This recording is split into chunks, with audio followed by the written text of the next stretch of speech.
Mantan Bupati Aceh Selatan nyatakan kembali maju dalam kontestasi Pilkada 2024. Terlihat mantan bupati itu mendatangi kantor DPD Gerindra Aceh beserta tim pemenangannya yang disambut oleh tim penjaringan kepala daerah DPD Gerindra Aceh.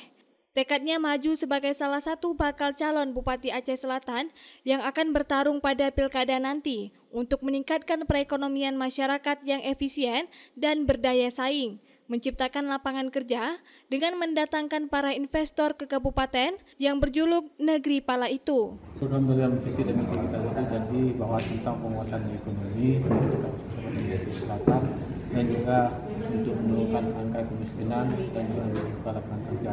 Untuk mengundang investor di Kabupaten Aceh Selatan sudah kita buktikan seperti yang sampaikan tadi bahwa dulunya di Aceh Selatan sama sekali tidak ada industri di sana. Setelah kita menjabat, insya Allah sana sudah ada 3 pabrik PKS seperti di Aceh Selatan walaupun 1 bulan dalam bahwa ini pasti besar kita bahwa di Aceh Selatan menerima untuk orang berinvestasi. Hal ini juga kita terus berupaya juga dukungan dari kawan-kawan seperti disampaikan oleh Pak Mahfud tadi bahwa ada satu yaitu perusahaan memang perusahaan itu dari luar yang ingin bisa Kabupaten Aceh Selatan yaitu pabrik semen yang nilai investasinya sampai sekitar 10 triliun. Ini kita harapkan nanti regulasinya itu di pemerintah pusat kita berupaya apabila kita terpilih untuk melobi supaya ada suatu celah lah bisa untuk dibuka supaya investasi tersebut bisa hadir di Aceh Selatan.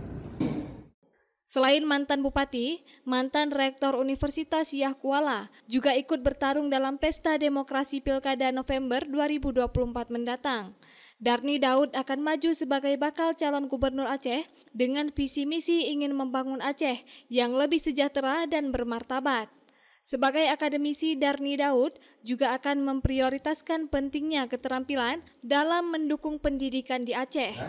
Akan membangun pendidikan yang bisa menghadirkan kesejahteraan bagi semua berdasarkan nilai-nilai sosio-kultural, iman dan takwa bagi masyarakat. Tadi seperti saya sampaikan akan mempertimbangkan itu, tetapi cita-cita kita, rencana kita memang untuk asal.